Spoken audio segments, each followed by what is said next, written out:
Luke is with us. Luke's in Greenville, South Carolina. Hi, Luke. How are you?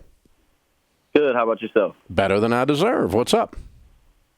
Well, I am going on my third year of college at Anderson University, and I have recently gotten engaged. Yay!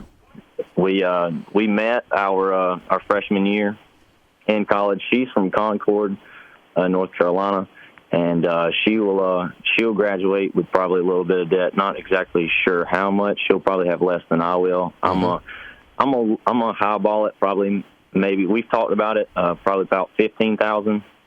I'm thinking I might owe maybe $60,000 out of the 4 years, which is not bad.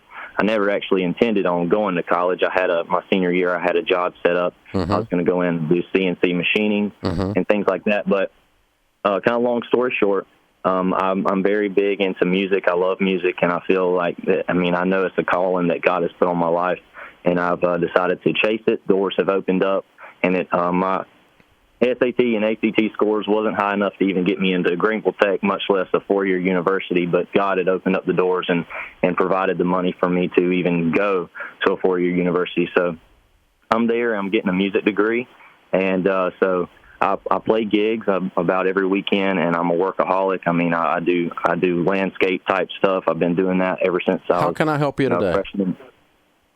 But I'm trying to figure out how we can save and save money. And we took your Financial Peace University class and talking about just really throwing our money on debt. And so we're trying to figure out what is a way that we can save our money and be able to have something to maybe put down on a down payment. Now, get out of debt. Okay. First step is get out of debt. You went through the class, you said. Yes, sir, I did. Yeah, we didn't tell you to save up and buy a house while you had $75,000 in student loan debt, did we? No, sir. Okay, then don't. Okay, so in the next 2 years, we just start throwing this on all the debt that we have. Yes, sir. We graduate. Let's say we do.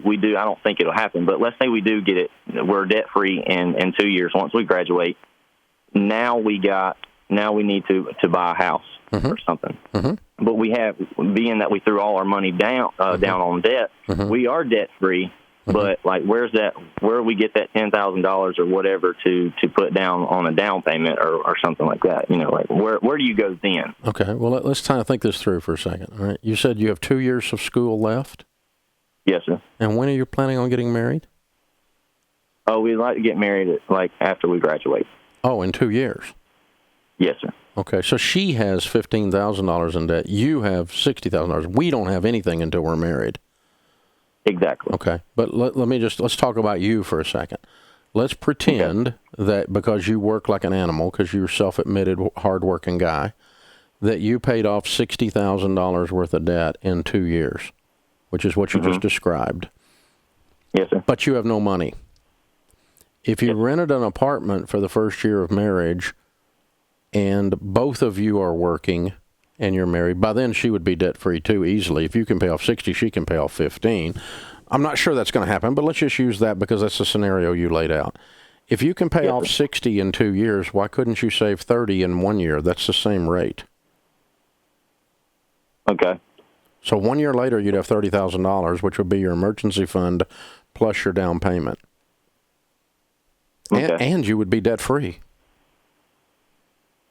All right. Move into your new house. Yeah, I just wasn't. Yeah, move into your new house. Sure about doing. Yeah, move into your new house, and your new marriage doesn't have financial stress on it. Then. Okay. The number one cause of divorce in North America today is money fights and money problems. That's why I encourage young couples not to buy a home until they're debt free. It's okay to rent for a couple years. It's not a sin. In your case, it's probably not a couple. It might be. It might be you don't quite get all the debt paid off in college. Then you get married, you got a little bit of years left, and we got to clean that up, and then we save up our emergency fund, and then we save up our down payment. That might take 2 years after college. Oh, so what?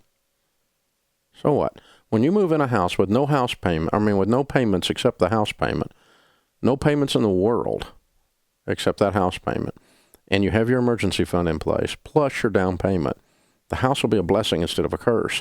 When you move in a house with 2 car payments, student loan debt, a MasterCard, a Discover card, an American Express bill, they all move in your spare bedroom and haunt you at night. and they will screw up your life. So you're going to get a house either way, but you're either going to get it right or you're going to get it wrong. And so that's what I'm telling you is let's just take your time and let's do this the proper way. The proper way.